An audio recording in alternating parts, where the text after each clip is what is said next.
వాడతారండి. ఇక్కడ ఆ ముళ్ళు కేసి ఉంటుంది, ఆ తివాసి ఇలా తిప్పితే దాని వైపు ఉన్నవన్నీ కూడా ఎలా ఉంటాయి, అనేకమైన సమస్యలతో ఉన్నట్టుగా మనకి కనిపిస్తుంది.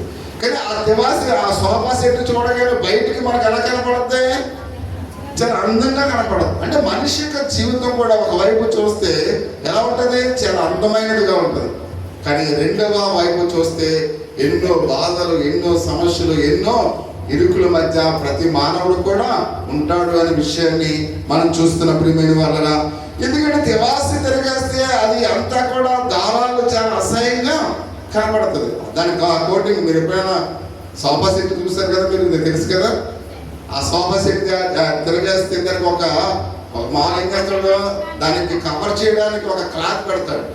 ఆ క్లాత్ తీస్తే అదంతా చూడడానికి అంత అందంగా కనిపించదు, చాలా చిరాగ్గా కనపడుతుంది.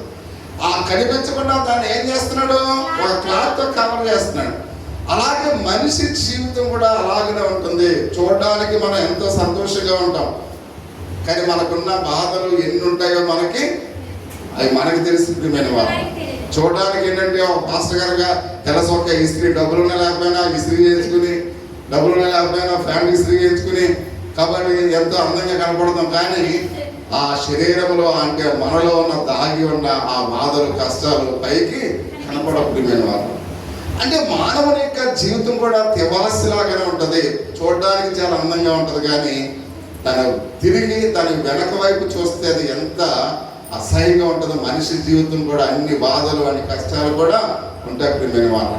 కానీ అందుకనే పరిశుద్ధ దేవునికి లేఖన భావం చూసినైతే ఈ ముడతలు కాబట్టి మన మంచికి దేవునికి మహిమని ఎట్లా ఉపయోగించాలో దేవుడికి తెలుస్తుంది ప్రియమైన వాళ్ళు.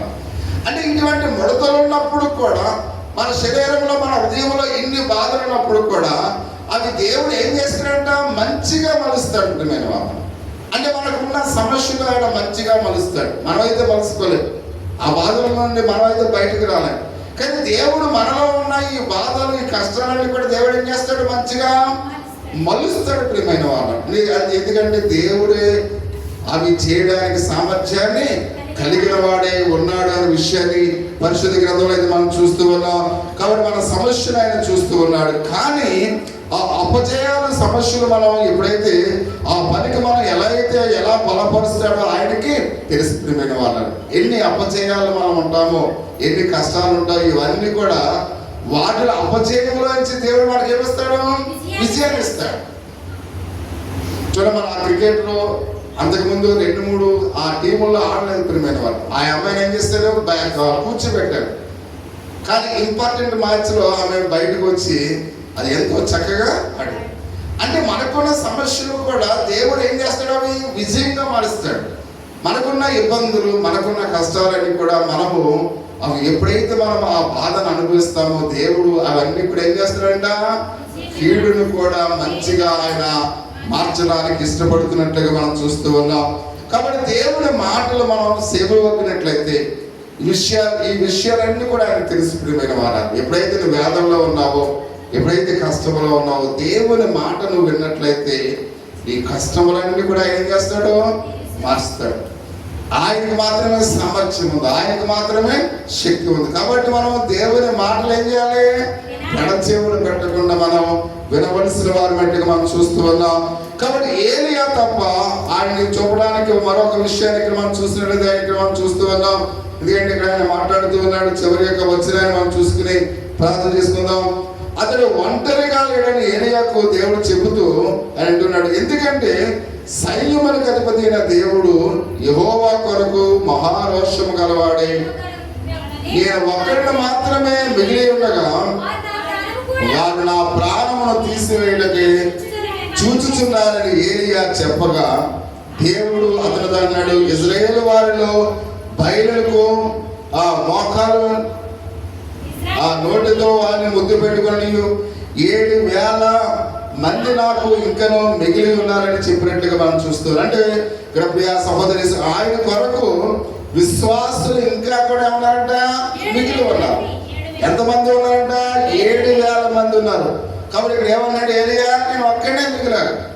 మీకు అర్థమవుతుందమ్మా, నేను ఒక్కడే మిగిలాను అంటున్నాడు. కానీ ఇక్కడ ఏమన్నాడు, 7,000 మంది విశ్వాసులు ఉన్నారు ఇంకను. కాబట్టి నువ్వు ఒక్కడివే కాదు, నేను ఒక్కడనే మిగిలాననే నువ్వు అది నేను ఒక్కడనే అనే భావంతో నువ్వు ఉన్నావు. కానీ ఎంతమంది ఉన్నారంటున్నాడు? ఇంకా 7,000 మంది ఉన్నారు అని మాట్లాడుతూ అతను తన పని తాను చెయ్యాలని ఇక్కడ చెప్తున్నాడు. ప్రియమైన వాళ్ళు, అంటే నేను ప్రవక్త అనే విషయాన్ని మర్చిపోయాడు, చావడానికి ఆయన సిద్ధమయ్యాడు. కైకి అంటున్నాడు, నువ్వు అక్కడవే కాదు, ఇంకా 7,000 మంది విశ్వాసులు ఉన్నారు కనుక వారి కొరకు నువ్వు పని చేయాలి. చూడండి, ఒకవేళ కుటుంబంలో ఆ కుటుంబ యజమాని ఎందుకు ఈ సంసారం ఎందుకని ఎప్పుడైతే అనుకున్నాడో అతడు ఏదన్నా చేసుకుంటే ఆ కుటుంబం ఏమవుతుంది? అమ్మా ఎందుకన్నా పని చేస్తుందా? ఎందుకు పనికిరా? అంటే ప్రతి యజమాని నా వెనక నా కుటుంబం ఉంది అనే ఆలోచనతో బ్రతకాలి. ప్రియమైన వారు, తల్లి కూడా ఎప్పుడు కూడా నా పిల్లల్ని నేను సంరక్షించాలి కాబట్టి నేను ఆరోగ్యంగా బ్రతకాలని తల్లి ఎప్పుడు కూడా ఆలోచించాలి. చాలా మంది ఆరోగ్య విషయాల్లో ఏం చేస్తుంటారు?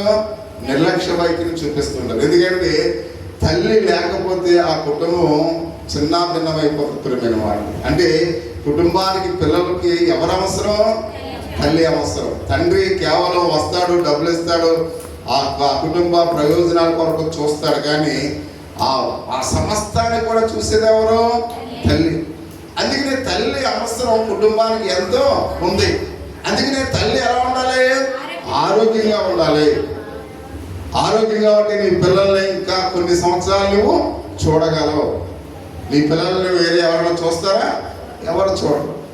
ఏదో ఒక రోజు 2 రోజులు చూస్తారు. కానీ కన్న తల్లి శాశ్వత కాలం, ఆమె జీవించున్నంత కాలము చూస్తుంది. అంటే తల్లి అవసరము ఎంతో అవసరం. మరోసారి మా కోడలు అంటుంది, ఆ నొప్పులు ఇవన్నీ కూడా చూసి వాళ్ళ అమ్మ జ్ఞాపకం వస్తుందండి.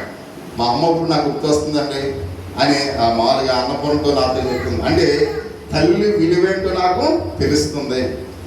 అంటే ఒక పిల్లవాడిని అయితే నవమోసాలు మోసి కనడం అంటే సాధారణమైన విషయము కాదు. గర్భంలో వాడు తంతా ఉంటాడు, ఎన్నో బాధలు, ఎన్నో కష్టాలు. కాబట్టి నిద్ర పట్టదు, రాత్రులు నిద్ర పట్టలేదండి మామయ్య గారు అంటే నాకు చాలా మామూలు బాధ కలిగింది. ప్రియమైన వాడు, అంటే ఆ పిల్లవాడి కోసం నిద్ర పట్టకుండా నిద్రాహారాలు మాని మీరు తెలుసుకోవాలి. అర్థమవుతుందా?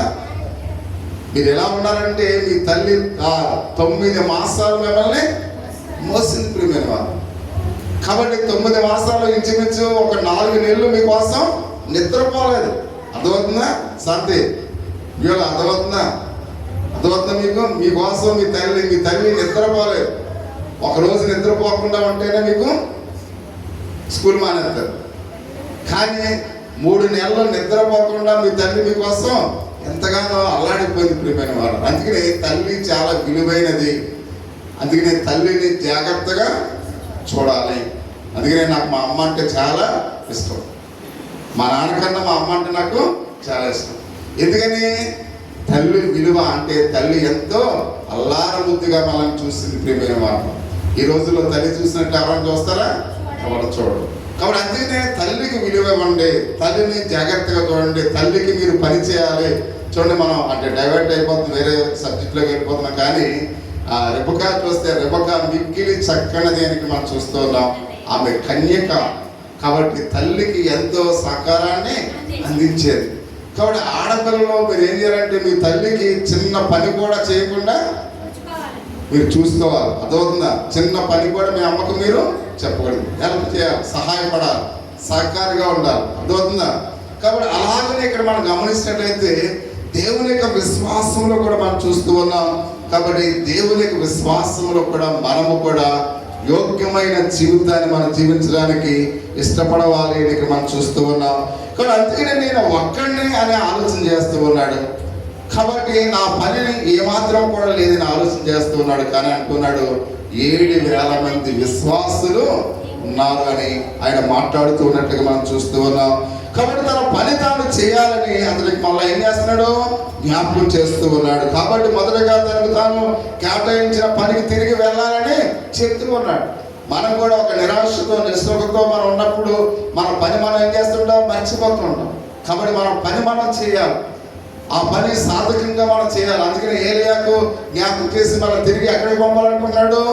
ఆ 7,000 మంది దగ్గరికి మళ్ళా ఏలియాను పంపించాలని ఆశపడాలి. అంటే అప్పుడు వరకు ఏమనుకోండి, నేను చనిపోతాను కాబట్టి నాకు ఎవరు లేదు, నా పితరుల కన్నా నేను గొప్పవాడిని కాదు, నేను చనిపోతాను అనుకున్న వాడిని ఇప్పుడు దేవుడు ఏం చేశాడు, బ్రతికించినట్లుగా తన హృదయాన్ని మార్చాడు. ప్రియమైన వాళ్ళ మన జీవితాలు మనము కూడా మన అవసరం ఎంతో ఉంది. అమ్మ నా వైపు చూడాలి చివరిగా, మన అవసరం ఎంతో ఉంది. ఆ యొక్క కుమార్తె యొక్క తల్లి అవసరం ఎంత ఉందో తండ్రి అవసరం కూడా కుటుంబానికి అంతే ఉంది. తండ్రి లేకపోతే అందరు కూడా మనల్ని ఎలా చూస్తారు, హీనంగా చూస్తారు. కుటుంబానికి కుటుంబ యజమాని చాలా ప్రాముఖ్యమైన వాడు. కుటుంబ యజమాని మన గృహంలో లేకపోతే అందరు కూడా హేళన చేస్తారు, అవమానిస్తారు. కాబట్టి ఎంతో హేళనగా చూస్తారు. అంటే కుటుంబ యజమాని కుటుంబానికి ఎంతో అవసరం. ఆ కుటుంబ యజమానిని చాలా జాగ్రత్తగా మనం చూడాలి. కుటుంబ యజమాని లేకపోతే ఆ విలువేంటో స్త్రీలకు తెలుస్తుంది. కానీ అందుకనే ఉన్నప్పుడు మీరు ఏం చేయాలి, ఆ యజమాని బాగా చూసుకోవాలి. అలాగే పిల్లలు మీరు కూడా తండ్రిని జాగ్రత్తగా చూసుకోవాలి. మీరు ఎవరైనా నాన్న అని అనగలరా, పెద్దడాడి అని అంటారు. అంతేగాని మా నాన్నని మనం ఎవరన్నా పిలుస్తావా, పిల్లల చిన్నాన్ని నాన్నని పిలుస్తావా, చిన్నాడి అంటాం. అంటే చిన్న పెద్ద అనే యాడ్ చేస్తాం. కానీ నాన్నని ఎవరిని పిలుస్తాం, కన్న తండ్రిని మాత్రమే మనం పిలవగలం. అర్థమవుతుందా? అందుకనే ప్రతి ఒక్కరూ కూడా తండ్రి బాగోగులు పిల్లలు చూడాలి. మీరు ఎప్పుడు కూడా మీరు వివాహాలైనా మీ తండ్రిని జాగ్రత్తగా చూసుకోవాలి. మనం ఎవరో వాళ్ళ తండ్రి గారు ఫోటో పెట్టి ఏదో మా నాన్నని పెడితే నాకు చాలా సంతోషం వేసింది. ఎందుకంటే తండ్రిని ఆ విధంగా మర్చిపోకూడదు ప్రియమైన వాళ్ళు. అర్థమవుతుందా? తండ్రికి ఇవ్వాల్సిన ప్రాధాన్యత మనం ఏం చేయాలి, ఇవ్వాలి. కానీ అందుకనే తన బాధ్యతలను గుర్తు చేసినట్లుగా మనం చూస్తున్నాం. అందుకనే ఇక్కడ ఏలియా ఆయన పరిష్కారం అతను ఎలిగి దేవుని యొక్క పని చేయడానికి అతను తిరిగి మళ్ళీ ఆలోచించినట్లుగా మనం చూస్తున్నాం. మనం తప్పుగా ఎప్పుడైతే ఆలోచిస్తుంటాం దేవుడు ఆ సమస్యను పరిష్కారంగా చేస్తాడనే విషయాన్ని మనం గమనించవలసిన వారినట్లుగా మనం చూస్తూ ఉన్నాం. మన అపజయాల పైన మన దృష్టించాలి ప్రియమైన వారు. ఎందుకంటే ఆయన మాట్లాడుతున్నాడు, దేవుని యొక్క విశ్వాసంలో ఉన్న వారికి ఎప్పుడు కూడా అపజయం అంటూ ఉండదు. విజయాన్ని దేవుడు ఇచ్చేవాడిగా ఉన్నాడు అనే విషయానికి మనం చూస్తూ ఉన్నాం. అయితే మనం క్రీస్తు పనుల మీద, క్రీస్తు యొక్క మాటల మీద మనం ఏం చేయాలంట, దృష్టి ఉంచాలి అనే విషయాన్ని మనం చూస్తున్న ప్రియమైన వాళ్ళ. అందుకనే మన సంతోషాన్ని ఆయన మనకి ఇస్తున్నట్లుగా మనం చూస్తూ ఉన్నాం. కాబట్టి మనం ఒంటరిగా ఉన్నప్పుడు ఒకవేళ బాధపడుతున్నామేమో, కానీ మనం ఎప్పుడు కూడా ఒంటరి వారము. అపవాది మనం ఒంటరిగా ఉన్నప్పుడు ఏం చేస్తారంటే మనల్ని శోధిస్తూ ఉంటుంది. కానీ మనం ఒంటరి వాళ్ళని ఎప్పుడు కూడా అది మనతో పాటు యేసయ్య ఉన్నాడు, మనతో పాటు ఆయన మనకు నడిపిస్తూ ఉన్నాడు, తన దేవదూతలు మనం కావల ఉంచుతున్నాడు. కాబట్టి మనం ఎప్పటికి కూడా మనం ఎలాంటి వాళ్ళం కాదు, ఒంటరి వాళ్ళము కాదు. ఆయన మనకు తండ్రిగా ఉన్నాడు, తల్లిగా ఉన్నాడు, అన్నగా ఉన్నాడు, తమ్ముడిగా ఉన్నాడు. ఎప్పుడు ఎల్లప్పుడూ కూడా ప్రభు మనకు అండగా ఉన్నాడు అనే విషయాన్ని పరిశుద్ధ గ్రంథంలో మనం చూస్తూ ఉన్నాం. కాబట్టి అందుకనే ఎప్పుడు కూడా ఏలియా మన వంటి స్వభావం గలవాడే. మన కొన్నిసార్లు మన పాపమును బట్టి మనము కూడా ఏం చేస్తుంటాం, మన మీద ఆధారపడినప్పుడు నిరాశ నిస్పృహతో ఉంటాం. కానీ దేవుని మీద ఆధారపడినప్పుడు సంతోషాన్ని కలిగి ఉంటాం. కాబట్టి ఈ రాత్రి మనం దేవుని మీద ఆధారపడదాం, సంతోషాన్ని కలిగి ఉందాం. ప్రతి ఒక్కరికి కూడా ఒకసారి మోకరించి ఒక చిన్న ప్రార్థన చేసుకుందాం. దయచేసి ప్రతి ఒక్కరికి కూడా. కాబట్టి మనం ప్రార్థించవలసిన వారినట్లుగా ప్రభు మనను ప్రేరణ కలిగి చేస్తూ ఉన్నాడు.